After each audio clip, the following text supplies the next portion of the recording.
Hello, welcome to PCAP's Native Prairie Speaker Series. My name is Caitlin Moreau-Seiler, and I am the Stewardship Coordinator with Saskatchewan Prairie Conservation Action Plan, or PCAP. Today, Dinyar Manucher will be speaking about returning fire to the prairie, prescribed fire as a conservation management tool. I'd like to start by stating we respectfully acknowledge that we are on the traditional territories of many Indigenous nations and communities, past and present. For millennia, they have worked to protect these landscapes and the life these areas sustain. I would like to thank these original caretakers and acknowledge the ongoing work and presence of Indigenous peoples in Canada today. I'd also like to note that PCAP's Native Prairie Speaker Series is a monthly presentation about anything to do with prairie conservation or species at risk, and we have an amazing lineup of webinars. Our next Native Prairie Speaker Series will be on December 7th about bat conservation in Saskatchewan. Join us on January 27th for a presentation about pie-billed and horned grebes. And on February 2nd, Swift Current Creek watershed stewards will be presenting about invasive species education and management. And on March 2nd, the Alberta Invasive Species Council will be presenting about invasive species and biocontrol. You can register for these webinars and find out about other upcoming webinars on the PCAP website. And all past webinar presentations can be found on the PCAP YouTube channel, and this webinar will be uploaded there in the near future. I'd like to take a moment to note that financial support for today's webinar is provided by our presenting sponsors, Eco-Friendly Sask, Saskatchewan Cattlemen's Association, Sask Energy, and Wildlife Habitat Canada.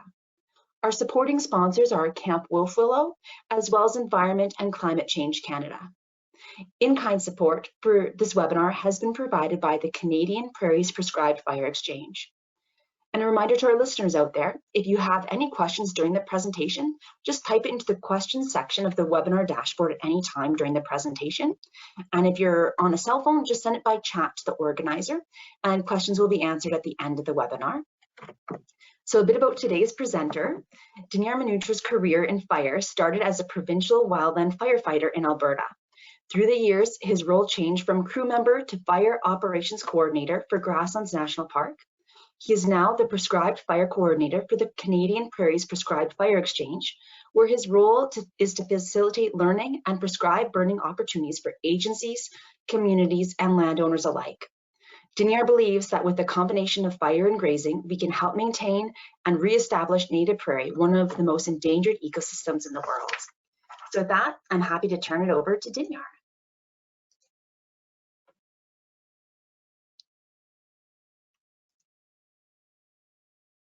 Hey, thank you very much, Caitlin.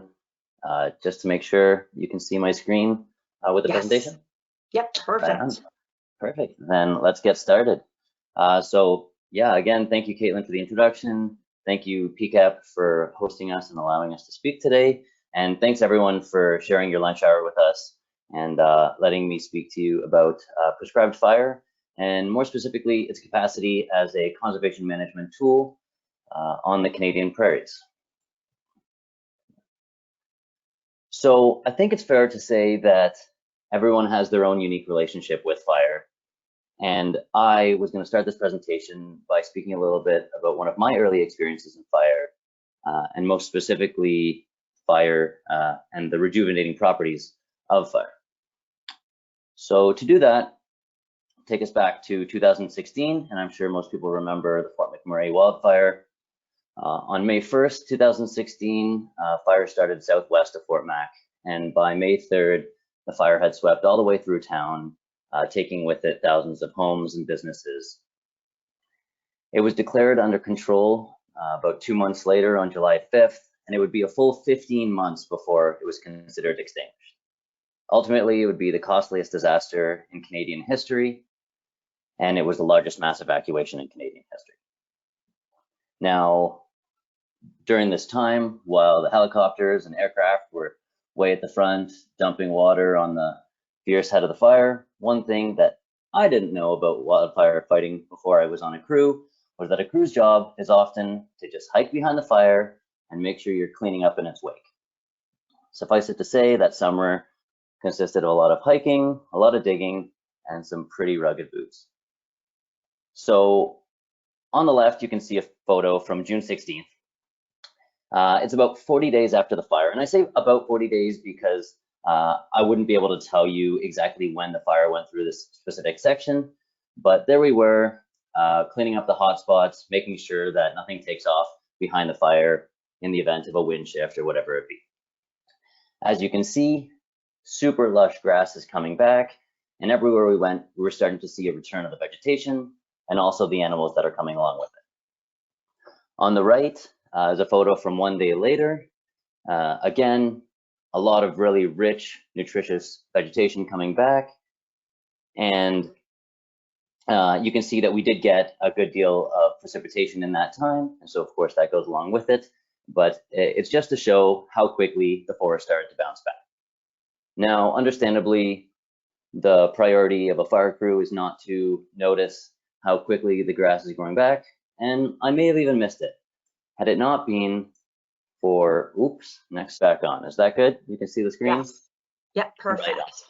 So I think I was just saying that I definitely could have overlooked the regrowth had it not been for, and that's where we lost it, and hopefully it works now, these fields of 6 and 7 foot tall ferns that we had to walk through daily. So some of you may be yelling at your screen that these are invasive species, and maybe in fact they're not ferns at all. But I think it's important that I declare right here that I'm not a veg expert, and so for the purposes of this presentation, these are giant Jurassic Park dinosaur ferns. So this was a regular occurrence. Depending on where we were going, we'd see full regrowth. And what I really want to share by showing you this is that we hear more and more on the news that fire is this devastating force, and the destructive fires that are going through California and BC and taking with it everything in their path. But I think we need to relook at how we perceive fire and look at fire not as a destructive force, but as something that restarts a life cycle, that's something that gives new life. And although of course it's horrible when it does go through cities and take with it houses and businesses on the urban wildland interface, as far as it goes in the forest, it is a natural and healthy process. So this photo here will be from our helicopter sometime during those 8 weeks at Fort Mac. And what I want to show you is that when a wildfire goes through an area, it's not taking every single tree and every single blade of grass. And similarly, this is what a grassland would look like after a fire in its own scale. And so fires are often patchy. They burn hotter, more intense in certain areas. They don't burn in certain areas. And as it goes through, it's creating this mosaic that allows for many different types of habitat and many different types of food structures. And with it, it provides the necessary habitat for all the different species that inhabit and call it home. So in today's presentation, I'm going to go through 3 different topics to do with prescribed fire, and I'm going to go into them in varying degrees of complexity because I'm sure that many of us on the call have a lot of different levels of experience with fire. I'm hoping that everyone can take something with it, taking something away from this, sorry. And I think it's a good time for me to state that this is not a certification. No one's giving anyone license to go and light fire, and fire is in fact dangerous. But knowing what we know now and accepting that fire is a natural disturbance, we have a responsibility to learn more about it, to learn how to apply it safely. And it's truly not fair for us to just expect public agency and wildfire teams to go through their long, tiring seasons, and then on top of that also help us address all of our conservation and land management goals, although those who are doing it are doing a great job at doing it. So first we're going to look at what is prescribed fire and why it's important. We're going to get a little bit technical in the operations side of things and just walk through what's involved in planning, carrying out, and monitoring a prescribed fire. And finally, we're going to talk about prescribed fire exchanges, which is what I'm happy to be working on right now. How do they work? Who stands to benefit? And how people can get involved. So let's all get on the same page. We're going to lay down 3 simple truths from which this presentation will root. So 1, fire is a naturally occurring process, and the prairies evolved with fire. In fact, the prairies only exist as a result of fire, grazing, and climate, and more specifically, drought. And finally, the third truth is that we live in a fire deficit. Fire has always been a part of these landscapes, but in the last 150 years, since Europeans have moved across the prairies, we've become very, very good at suppressing fire. But in its absence, we see a lot of woody encroachment, forest encroachment. We're losing the prairies. The prairies aren't as healthy as they once were. Our grazers have changed, and the natural fire budget has simply been affected. So I'm telling you to use fire, but all of us know what fire looks like. Looks like that photo on the top left. We turn on the news, that's fire, and it is, in that sense, a very destructive force. But that's wildfire, and wildfires are unplanned. We don't have any control over the fuel conditions, over the climate conditions. We don't have any control over the time of year. Resources are not on site when it starts. Every response that we send at it is reactionary. And there are no fire guards or planning possible. We simply train our fire crews and wish them luck, knowing that they have the best practices going in to try and suppress these large fires. Prescribed fire, on the other hand, is the exact opposite. Before we light a single match, before resources are even on site, we have a very good idea of the weather and fuel conditions that we need so that the fire can be safely contained and that we can reach our objectives. We always have ample resources on site. We have contingency plans. There are fire guards put in place. And the prescription that we write ahead of time makes sure that we know exactly what wind direction we need, what speed we need, what fuel condition we need. And with that, we know when it's safe to light it. A prescribed fire is a very slow moving process and oftentimes kind of boring. And in this case, boring is very good. So let's talk about the problem. Why do we want to reintroduce fire? So grasslands are one of the most endangered ecosystems in the world, and they are one of the fastest disappearing ecosystems in the world.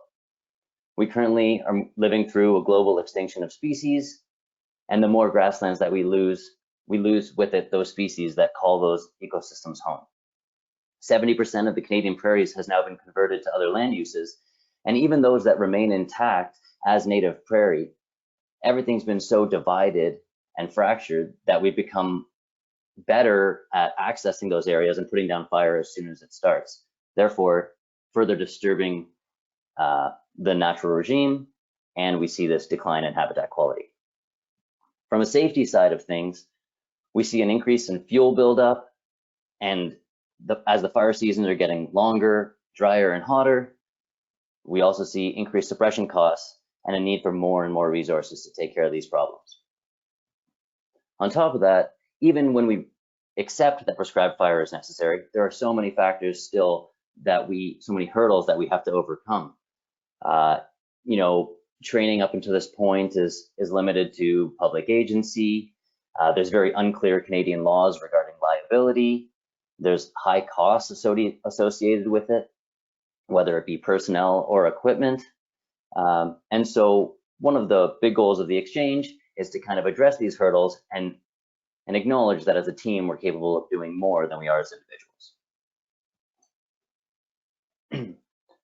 And while we acknowledge that fire is incredibly complex and it's important that we really truly understand it before we start just applying it to the landscape, this isn't a new concept. Indigenous people have been using fire for thousands of years before we got here. They understood the value of open spaces. They understood that grazing and browsing ungulates would select for new growth, and they knew how to bring them into certain spaces.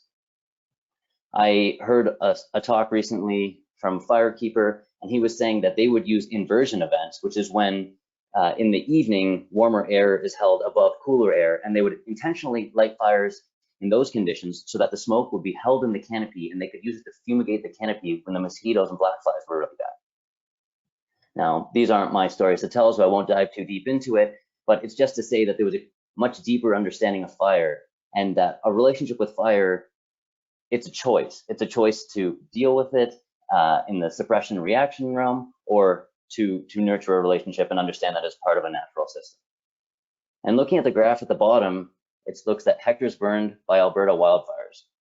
And we see that even in times of heavy suppression, fires don't just disappear. In fact, when they come back so intensely with the amount of fuel buildup that they're harder and harder to control. And if we remember from the Fort Mac fire at the beginning of this presentation, 2016 is when that fire happened, and that's not even on this graph. So one of the questions we often get, and rightly so, is what happens to the animals? You're talking about applying fire to a landscape, but a lot of different creatures call this home, and how can we make sure that they're protected?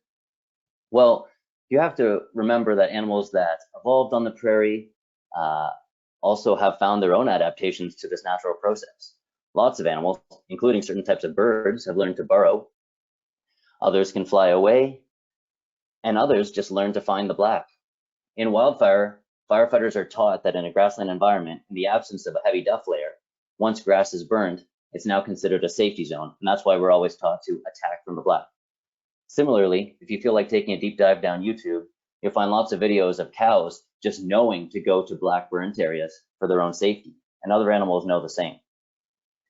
We also have control of when and where we're lighting fire, so we know not to have prescribed fires in nesting bird seasons or in seasons that affect sensitive species.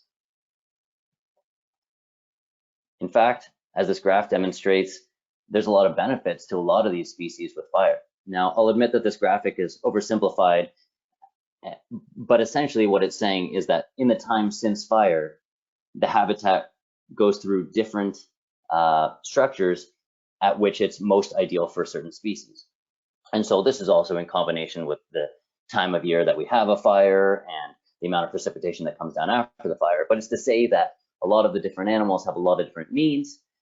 And by allowing for natural low intensity burns to happen regularly, we'll have, again, that mosaic landscape that allows for addressing all the needs of all the different species that call the prairies home.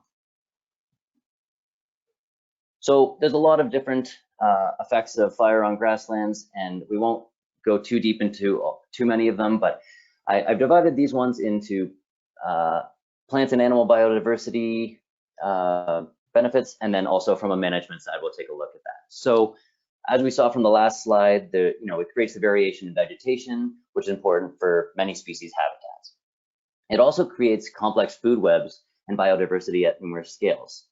That's to say, fire is really good at clearing out invasive species, allowing for new growth. We already know that animals are selecting for this new growth as it's much more nutritious. We maintain open spaces, the highly palatable and nutritious regrowth. That's a result directly of the nutrient cycling that's allowed. A lot of people will ask why we don't just hay these areas or allow more grazing, but so much of fire is to do with allowing for that new life by cycling nutrients. And then when we go into the importance of clearing out invasive species, one of the, that has so much to do with public safety as well, in that invasive species are really resilient and they're really able to push out native species in the spring when there's moisture, and they're overly competitive. But the problem is they didn't evolve with the prairies. And so all of a sudden now we're seeing these invasive species that are really strong and resilient in the spring. They're dying out in July, in August, right in the middle of our drought cycles. And so we're seeing a heavy fuel buildup that wouldn't have previously existed in seasons when the fire risk is highest. These are important factors to take into consideration, and that's completely aside from the fact that native species are reliant, or native species of animals, are also reliant on the native vegetation. And then just one other thing that we face more and more is the problem of ticks, different invasive insects, and fires are just really effective at taking care of tick control as well. From a management side of thing, of course, we have to worry about the fuel buildup that we see around communities. And, we do have grazers in there, but in the absence of fire, we're getting different types of fuel buildups. Animals aren't going to overgrazed areas, and that's causing a problem for communities, specifically on the urban wildland interface. It really helps to control invasive species. And also it just in terms of wildlife habitat and livestock patterns, one example that I find really interesting is protecting riparian areas as we know that grazers will select for those areas, and they're often overgrazed and trampled. But in knowing that they also select for new growth, we're able to do patch burns away from those areas and encourage animals without the use of fences or any mechanical means to allow the riparian areas to regrow. And finally, fire encourages community. While we have divided up land and call it our own, fire doesn't recognize those borders. And in many cases, fire is a way that we can share lessons learned and build our capacity together.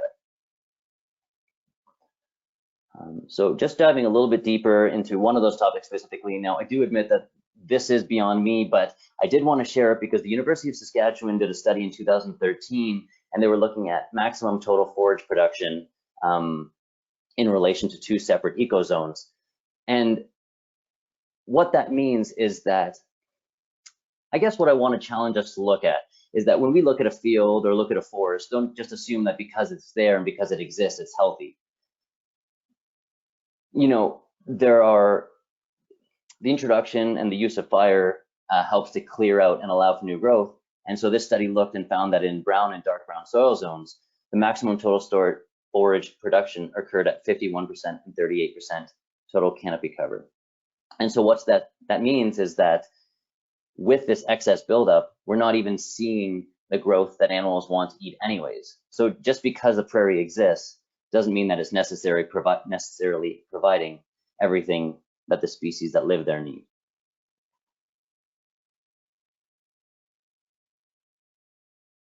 And the last subject that I kind of want to touch on in this section is fire and the carbon cycle. And I think it's a really relevant and important topic to discuss, especially right now, in light of the importance of the discussion of carbon and carbon dioxide in the atmosphere.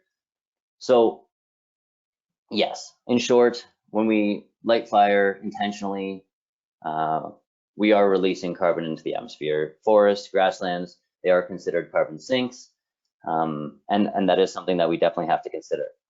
Also, from a liability side of things, your fire is your fire, but your smoke is also part of your fire. And so it's important that we learn to manage this as we plan our own intentional fires. That being said, grasslands have evolved to store most of their carbon in the root system and especially in the soil system.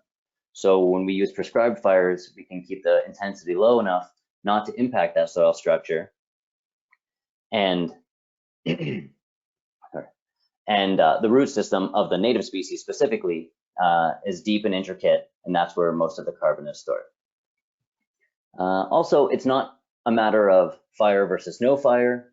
It's a matter of, do we control when and where the fires happen?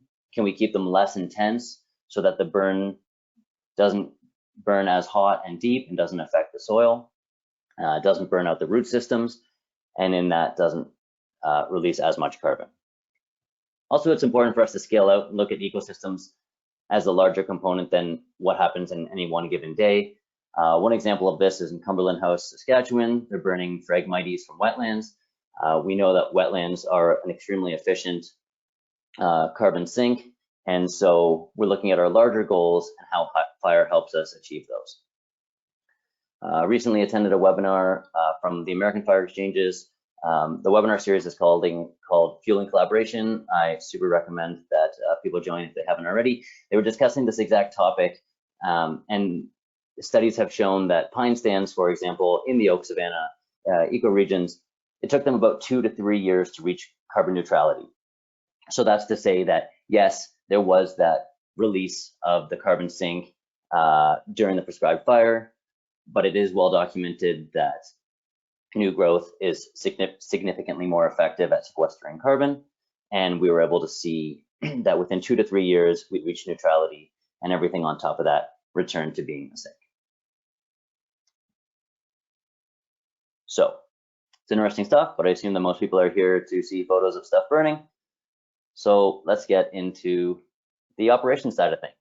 So this is from Saskatchewan Landing Provincial Park, and it was a few years ago they did a burn. We'll get into certain methods that people use, but this is an interesting one where they lay down foam lines on both sides to contain the fire and then lit right in between. They would have known well ahead of time what the conditions they needed were. And as you see by this next photo, they were able to control it so that the smoke actually went straight up. And I guess Swift Current would have been the closest city that would have been affected. But it's good practice anyways to make sure you're burning on good smoke dissipation days. This next photo here, I don't think it's from Saskatoon. I think this is from Douglas Provincial Park, and they were doing a burn, and you can see that they've used the foamer unit here to create a fire exclusion zone within the fire itself. This will be used in the future to compare the results and the effects of the fire in the same area to areas that weren't burned during that time zone.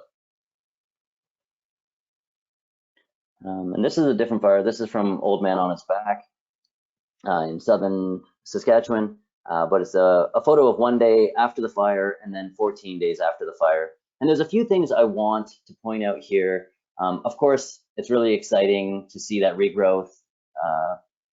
I would imagine there would have been some precipitation in between then that allowed for that. But more specifically, I want you to look at the bottom of both of the pictures, and you see the areas that weren't burned. And look at that from two separate perspectives. One is, if you were an animal, does that look nutritious and does that look like something you'd select for? Or does the green look a lot more appetizing? And secondly, from a wildfire and safety perspective, look at the fire hazard in the unburnt, built up, standing dead, as opposed to the new green, and that's going to reduce hazard for a few years to come.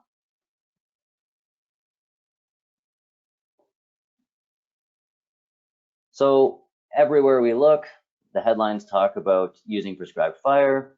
They talk about the importance of it and how we have suppressed fire for too long, and now everything is our fault. But even if you want to change, how do you go about doing so? Fire is a very dangerous and complex subject, and what's involved with the process, with both planning, carrying it out, and monitoring. So this is a photo from this fall. City of Saskatoon had their first prescribed fires in about 8 years, and oftentimes what we're seeing is that one agency maybe doesn't have the capacity to do it on their own, but with many partners with similar goals, we're able to help each other out. And this is an example of Meewasin Valley Authority and City of Saskatoon working together. So what's involved with planning a prescribed fire? First and foremost, we have the objective of the fire, and the objective determines everything. So an example of this would be in Kansas, in the long grass prairie, they've been able to determine that if they have a prescribed fire in the spring, they're able to calculate per day how many pounds extra their cattle will have. In that, they've been able to demonstrate the economic benefits of this. Of course, as you can imagine, they burn tens of thousands of hectares every year. For that, they would be looking for a lower intensity fire. They'd want it in the spring. They'd want to do it every year. And they just need the fire to be hot enough to consume everything on the surface level. They'd take into consideration other things like topography. Fire burns faster going uphill, different levels of buildup where they're going to see hotter fire activity, fuel moisture aspect. You know, a south-facing hill is going to burn hotter because it's going to be drier, whereas a north-facing hill didn't get as much sun, and also things like smoke management for cities. Here in Saskatoon, for example, our objective might be to maintain prairies from aspen encroachment or woody shrub encroachment. And honestly, on the Canadian prairies, that's the issue that most people are facing. If you're a landowner, if you have cattle, you know that year over year you're losing grazing pasture. And so that's what we're trying to combat up here. And that's a totally different type of fire. And so again, we have our prescription and we say, what do we need? Well, we need a bit of a hotter fire. We need it to be drier, so the fire timing might be something in the late fall. Frequency of the fire, unfortunately, the reality is that if you send one fire through an aspen stand, it actually helps the aspen, whereas you need a series of multiple fires over multiple years to actually push it back. Fire intensity would have to be higher. And so in knowing what you need of the fire, you're able to write the prescription and understand what conditions would be sufficient for both achieving your objective, but also doing it in a way that's safe and manageable, and that you're going to be able to contain it within the parameters of the fire. Now, a very important thing to recognize, this is a photo of the fire danger across Canada on July 10th, 2016. Everything seems to be in low. This is a photo of the exact same day 1 year later. And now, all the way across the south of the Western provinces, you see that there's an extreme fire behavior. So it's not enough to just write a fire prescription and know a time of year. We're constantly waiting for the perfect weather window. We know what we're looking for. And sometimes it takes a few years to hit the window sufficient to carry out a full burn. Now, in these photos, what we're seeing is how fire reacts in different vegetation. Everything falls under the same wildfire classifications of grass, which is O1A or O1B. But the reality is that it does burn very differently depending on what it is. In the bottom center, you see native grass. This photo might be cherry picking if we're being honest, because the reality is that we don't know what the humidity is in all these photos, and we don't know all the different moisture conditions. But it's just to say that grass doesn't just burn like grass. Given the species, given the day, everything can change. And that's why we always encourage that people go to site, have a walk around, understand where there's fuel buildups, where there might have been extra moisture, so you're getting, where you might see some increased fire activity. It's important that everyone is familiar with the site and everything that you're hoping to burn.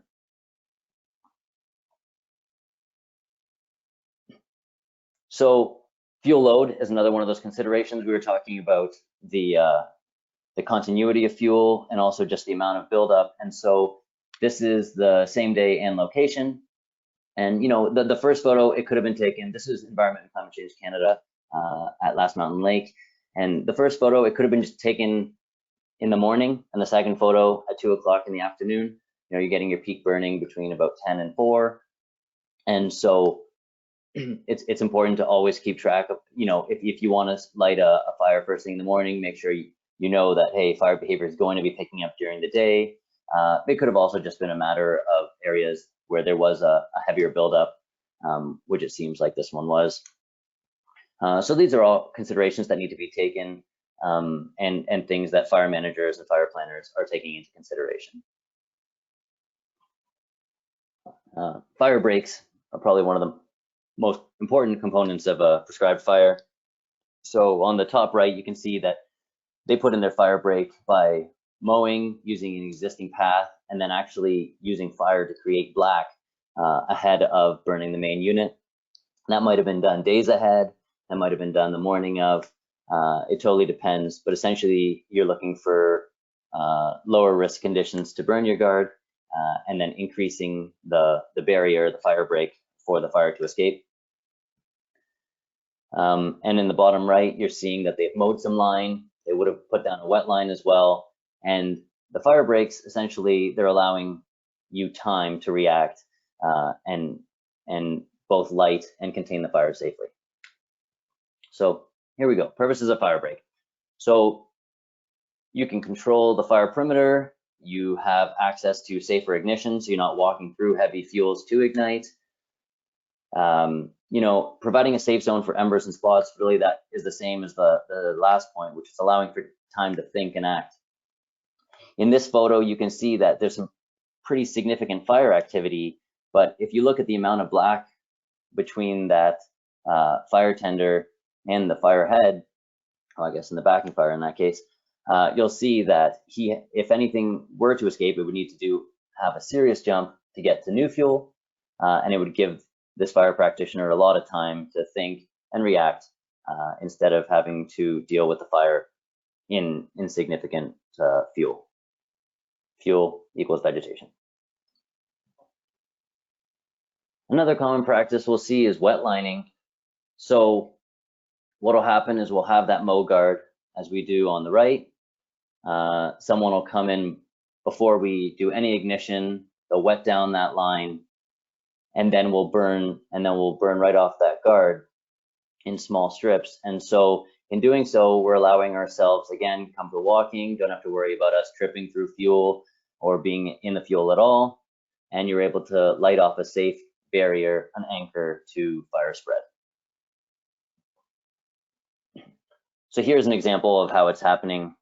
You know, they have their fire guard in place, it's mowed. In this case, maybe they weren't able to mow it down to the level that they were comfortable with, so they make sure that they have a lot of staff on site that are watching their guard. They've wet it down, they're burning, and they're making sure that nothing is getting across the fire guard. On the right, you'll see that that whole process was black lining.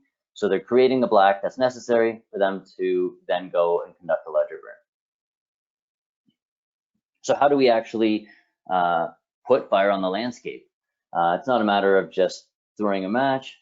A lot of thought goes into even the ignition patterns. And so we'll go through a few of the really basic ignition patterns. Again, this is not a license to go and do it. I simply believe that knowledge is power, and it's important for us to all have a better understanding of how these processes work, so that when we come across these or we want to start engaging them, we have a better idea of what we're getting into. So strip head fires, this is considered one of the more common and also safer techniques, in that you're lighting off one strip at a time into the wind. As you can see in this photo above, one person will walk across, it'll light a strip, it'll create black, so that by the time the next person walks across, they're just sending fire into the already existing black. And so although we're setting off head fires, every few minutes they calm back down, we have a moment to reassess, everyone's still feeling good, comfortable, okay, perfect, let's move on. And it continues like that. Bottom right, you can see them doing the same process, but using a quad just for a larger area. A ring fire is similar. You light a backing fire, then you can walk the flanks, which means the side of the fire, all the way up to where you would light the head. They meet in the middle, and what happens is that the fire, it's slowly working in before they even set the head fire, and as we'll see in this next photo, the fire is then sucked into the middle, and this is a really good fire ignition technique that we can use for managing smoke, where it brings the intense fire into the center, so it's not threatening any of our guards, and it's sending the smoke straight up into the air, as opposed to into any buildings or into any neighboring sites. And then after the ignition, it's mop up. So it's a slow and steady process to ensure that the entire burn area is extinguished. We'll first walk and put in a perimeter, then our second pass we'll do a larger perimeter, and ultimately we'll grid the whole site just to make sure that everything and anything is out in case weather conditions change in the night or days to come.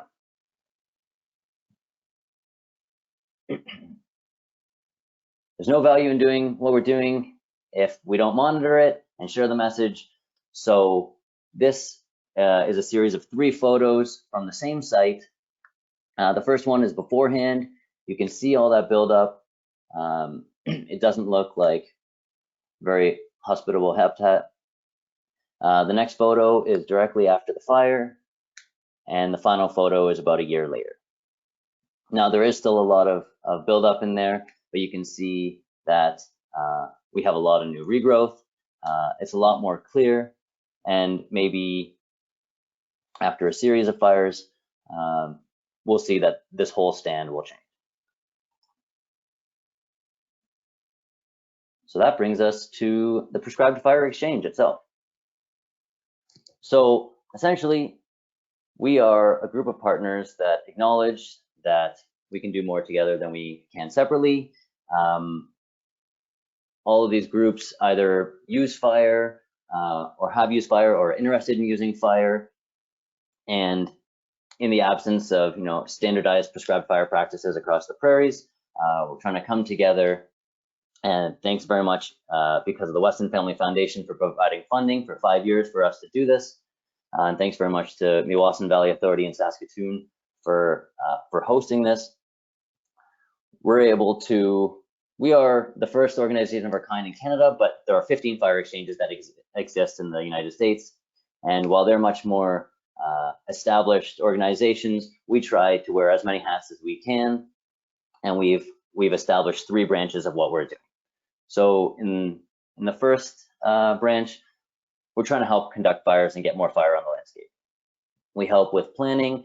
Our website has prescribed fire plan templates, monitoring templates, go, no go templates. Even if you're not at the level where you can or should be applying fire on your own, it's good to review these things and give yourself an idea of what kind of questions you should be asking for if and when you're going to be able to use prescribed fire as a conservation management tool. On top of that, we recognize that resources, personnel, and equipment sharing is very expensive and is an obstacle to prescribed fire. And so we've established a cache that we're happy to share. We're creating mutual aid agreements so that lots of different agencies and landowners are able to help each other out. And also we're coordinating personnel. We are a network and we're working really hard to build that network. And in doing so, we're hoping that we can increase capacity for all groups interested and involved. On the training side of things, we've created an Introduction to Prescribed Fire in the Grassland Environment course. It's been delivered twice now, and the University of Saskatchewan has actually agreed to host it as one of their own online courses. So keep an eye out for that in January or February. We're just in the process of getting that moved to the online platform. And that exists not as a certification to go and do it, but as the first step into exploring what it would take. And then from there, we encourage you to attend training events or workshops where we'll work with partners that have a lot of experience. Like Meewasin, for example, this year the resource conservation team put in a lot of work to develop a lot of training plots, smaller plots with fire breaks that we were then able to invite partners to come and burn and learn and just build their own capacity, understanding, and experience. And the more that we continue to do that, and the more that our partner groups do that, we can help build that for other groups. Because the reality is that even the groups that are using it a lot, Meewasin, for example, has been using fire for decades. Other groups like Ducks have been using fire, and then what happens is the person with the most experience or the person who was in charge of that program will be promoted or retire, and a lot of that knowledge is lost, and it stops being a practice for those groups. And so we're trying to collect that knowledge and share it with anyone that's interested. And also we're hosting events and webinars like this one to have that dialogue and restart that conversation. So feel free to jump on our website, grasslandfire.ca, and you can learn about new events happening. If your group is interested in having a workshop, please feel free to reach out to me through that website, and we can help you get in touch with groups that are having workshops, or we can help you put on a workshop of your own. And then finally, there's no point, again, in doing everything that we're doing if we're not sharing it. And so we are trying right now to establish a database where we compile and share the new and existing research on grassland fire. We're connecting researchers from all across the country, and we're working right now with a few different universities to create that database and ultimately, hopefully, have that up on the website to break down some more barriers for research and grassland fire study. These are just some of the projects that we've been working on.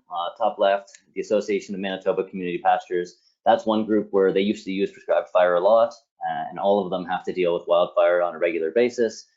And it's been some years and the connection to prescribed fire has been lost. So we're just starting the conversation for how they might get back to using that. We're putting groups that are using fire in contact with each other in that area. From what I understand, AMCP is now in talks with Nature Conservancy of Canada, Manitoba.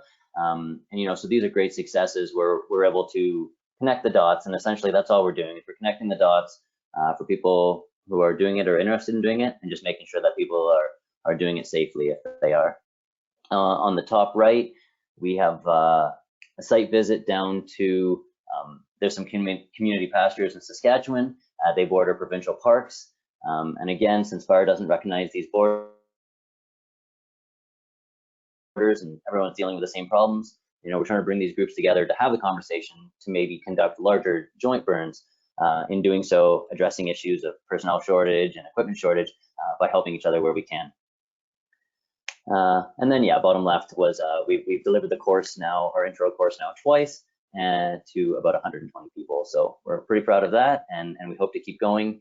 And please, if you're interested in further training, we definitely don't want to make any promises that you're just going to be able to go out there and burn on your own, and we definitely don't encourage anyone to do that at all. But just recognizing that it is an effective management tool.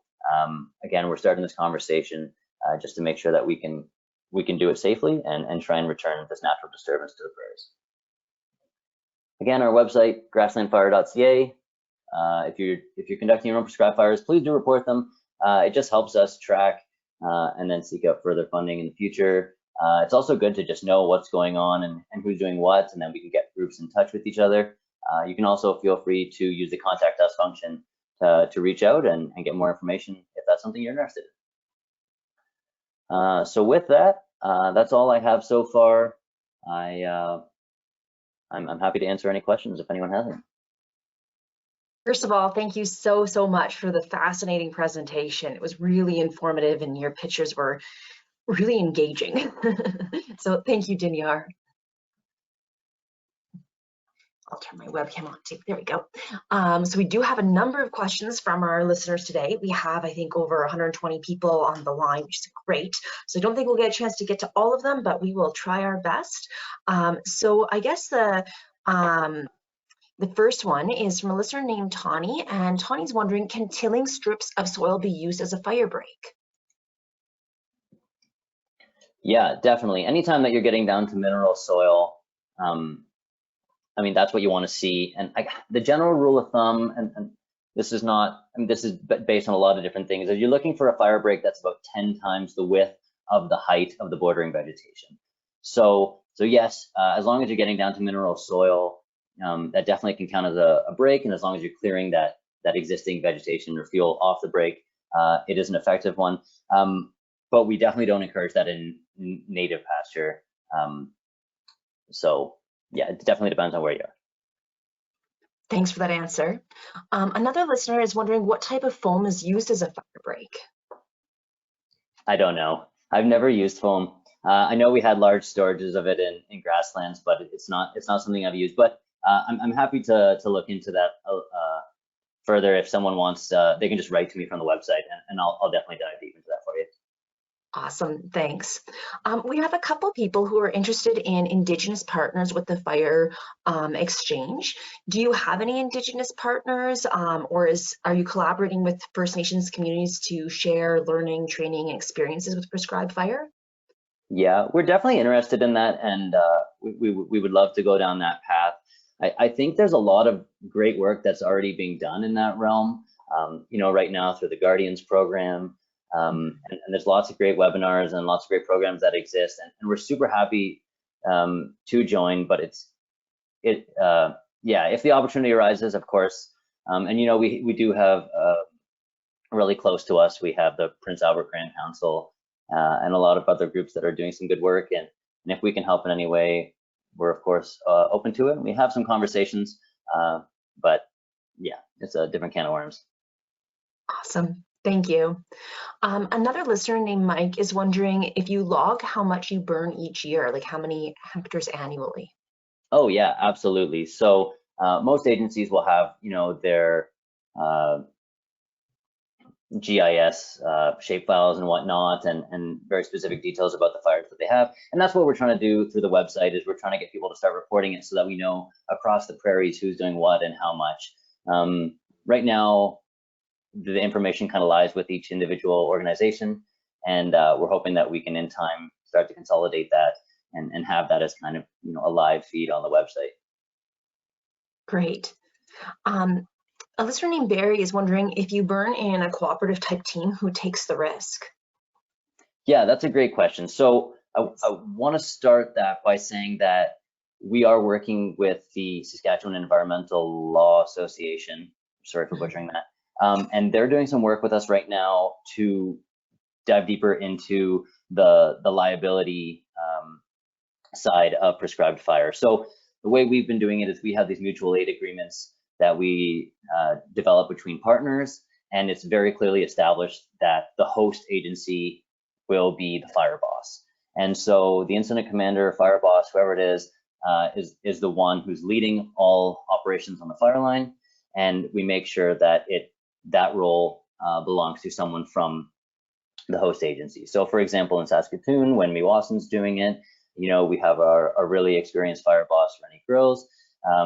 He's making the decisions, and you know, that agency has its own insurance that will take care of the liability issue for the time being, until we can establish a better understanding of what it involves to be a fire boss on someone else's land. That makes sense. Perfect. Thanks for clarifying that. A listener named Tyne is wondering that when speaking with interested parties, is the main concern weed control, fire safety, or something else? No, I would say that since starting this position, about 98% of emails and phone calls of people interested in exploring the use of prescribed fire is trying to combat woody shrub encroachment. So we have aspen encroachment and also just a lot of different woody shrubs. It's making it difficult for grazers and browsers to get around the prairie. It's really outcompeting a lot of the native species, and people are just trying to find out how to clean out those open spaces to reclaim that prairie. That makes sense. Another listener is wondering if there are any plans to move prescribed burn into the hands of private landowners or public land under private disposition, where this person assumes more of the land and need is. I'm not 100% sure I understand that question. Is it just that to empower landowners to burn on their own land? That is? Yeah. Are there plans to move prescribed burning into private lands? Because it seems like right now it's mostly on public lands. I mean, I don't think it's true that it's mostly on public lands. I think people, farmers, ranchers have been using fire for as long as they've been out here. And one of the things is that we recognize that, you know, people are using fire sometimes without training because they don't have access to training. And so what we want to do is we're just making sure that, you know, if you're doing it, we're not saying go out and do it. We're saying if you're doing it, let us help you adopt best practices so that you're doing it safely, so that you're always doing it in an informed manner. And yeah, we're happy to include landowners in any of our training.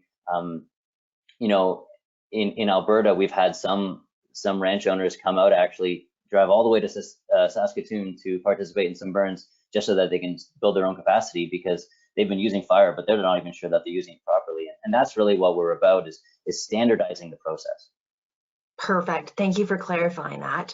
I guess along that line, we have a few questions regarding people kind of getting involved. So one listener's written in and says that she's a member with her local fire department and a volunteer fire department.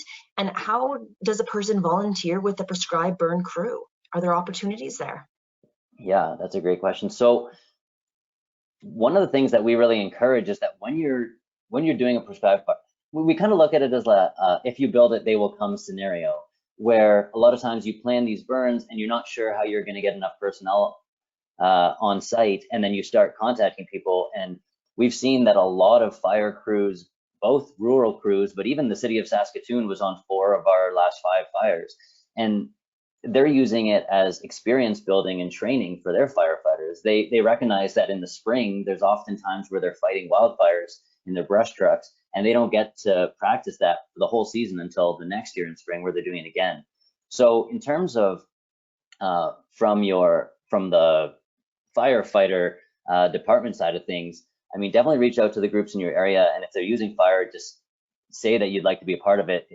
It adds great peace of mind to have actual firefighters on the fire line with you, and you know, it builds capacity on both sides. So definitely reach out to groups that might be doing it. If you don't know who's doing it in what areas, reach out to us. Go through our website, just email me, and we can put you in touch with people, because there are people all across the prairies that are doing it, and would be happy to have fire departments on site. And then if you're just an individual, if you're a landowner, whoever it is, you know, you can start by taking the Introduction to Prescribed Fire in the Grassland Environment course, and then from there we can, you know, that we kind of use that, our partner groups kind of use that as the bare minimum training to then allow someone to be either an observer or even just a holding team member on a prescribed fire that we're conducting. And they're welcome to join. Awesome. Thank you so much for that, Danielle. That's great. I think that's really inspiring for people to look into. Another listener is wondering if there's a labor list for people outside of participating organizations to help out with the prescribed burn. Like, could an organization tap into kind of a labor list of, you know, volunteer firefighters in the area? Do you have anything like that on the go? We don't. I know in BC they have contract crews, and I don't know enough about the laws surrounding that. It's difficult, and also the weather windows are so limited. So for someone to build a business around that's really difficult, because like we saw from those fire industry maps, you know, you don't know when you're going to get the window. You might not even get it for a couple of years. And that's one of the big challenges that we're facing, is that conservation staff, or anyone outside of strictly fire roles, they have other jobs, and it's hard to just say, okay, maybe over the next 2 weeks I'll be taken away from these tasks and be doing this. So no, long story short, we don't have lists. Maybe it's an idea that we can explore. Feel free to reach out, and if you can help me better understand the idea, then I'm happy to go down that route. Awesome. Our listener was May. So May, if you want to reach out to Danielle about that idea, it sounds like there's some potential there. So thanks for writing in, May. One of our listeners, Ross, is wondering if you're looking for demo sites, you know, private landowners that want to have prescribed burning on their land. Yeah, I mean, that's something that's we haven't looked into yet, but it's a great idea. I think we can use those demo sites as training. We don't want to get ahead of ourselves and just start telling everyone to use fire whenever, but you know, if we're doing it in the proper way, and if we have the qualified staff on site, and the landowner themselves has the experience to be the fire boss, then that'd be great. Awesome, that's great. I'll let Ross connect with you directly then if there's an opportunity there. Another listener is wondering about what challenges you see coming up in the future for you, for the organization. Yeah, for the organization, I mean, I think like the liability side of things, it's such an important topic for us to tackle. And you know, even if it takes us all 5 years of our funding to get a better idea of what that involves, and then also help to influence creating more clear laws around prescribed fire and the approval processes in Canada. Right now, unfortunately, sometimes it comes down to who's sitting in what chair on what day in what office if you're going to get approval to conduct your fire. Whereas you look at the United States, and they have per state very clear laws for, if you know, and it might be a matter of, if you do your due diligence and you've taken all the precautions and your fire gets out, you're not liable. Whereas other states say, even if you do your due diligence and a fire gets out, you are liable, and it's totally your fault. But it's important that whatever way that goes, it's important that we clearly establish that, and then we can be making more informed decisions. So I definitely think there's no shortage of interest. There's no shortage of fire experience people. You know, we have a lot of support from the groups down south, and they've been really helpful, pointing us in the right direction. And we have a lot of experience with the agencies that already exist in Canada, whether it be the province or Parks Canada, and they're doing a great job at what they're doing. And you know, if we can tap into some of that knowledge, that would be really helpful as well. But we have a long way to go before we get there. But yeah, I think even knowing what questions to ask, I'd say at this point would be our biggest challenge. Awesome. Do you ever have issues from the public with concerns about safety? Yeah, definitely. You know, I think that's the importance of webinars like this, is that people just don't necessarily understand what goes into the decision-making process. They don't understand that a fire plan has been worked on for 2 years before you just go and light a park outside of their house.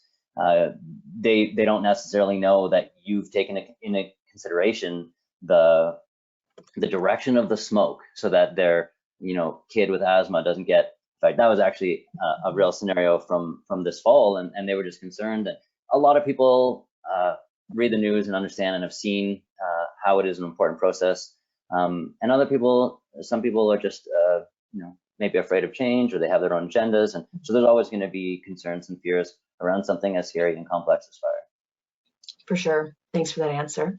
Some of our listeners are wondering about the best way to contact you. Yeah, sure. So if you go to grasslandfire.ca, there's a contact page, and that'll go straight to my email. You can also email me, dminocher@mewasson.com. Yeah, that's about it. I don't have Facebook, so you can't really find me that way, sorry. No problem. I will just put that into the chat section there. So grasslandsfire.ca, and then click contact, and that sends it right to you. So perfect. Yeah. Yeah, awesome. And then just a comment from one of our listeners here as we kind of wrap up.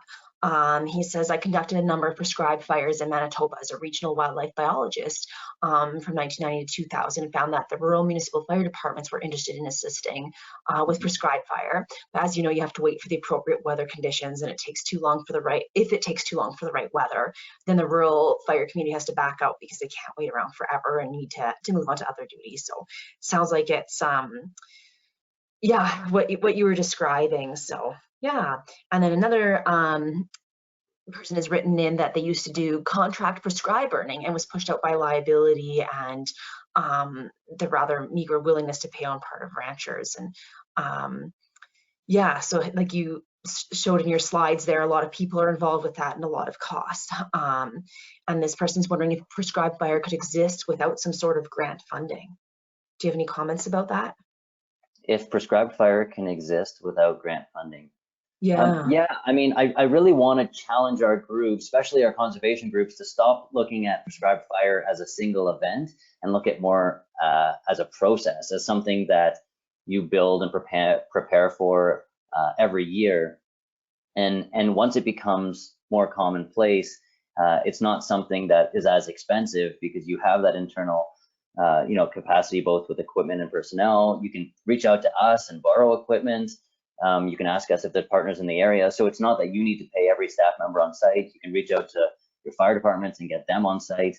I think, like anything, the first time or two you do it is expensive because there's a huge learning curve. And then once you do that, it just gets more and more affordable because you're better informed of how to do it. For sure. That makes sense. So I think we're over our time for today. So I just want to thank you again, Denier, for sharing your wealth of knowledge with us, and yeah, for answering all of our questions. There was a lot today. So thank you, Denier. Hey, thank you so much. I definitely see myself as just at the beginning, and I have so much to learn as well. But I'm just happy to be a part of the dialogue and get people, into it. Cool. That's Thanks, awesome. Caitlin. Thank you. And a lot of our listeners have typed in thank you. So I just want to reiterate that. And yeah, to all of our listeners out there, thank you so much for catching today's webinar. Our next one is next week, December 7th, about bats in Saskatchewan and their conservation. Be sure to check out the PCAP website. And we also have one about grebes in January. So it's a new topic we haven't covered yet. So you can register for those through the PCAP website. And this webinar is being recorded, so it'll hopefully be up on YouTube in the near future. Yeah, and I guess with that, I just want to remind everyone, when you leave today's webinar, there'll be a quick 1-minute survey, and if you don't mind filling that out, we really appreciate it. We can report back to our funders to keep our Native Prairie Speaker Series going into the future. So with that, thank you so much, everyone, and have a great rest of your day. Thanks, everyone. Bye.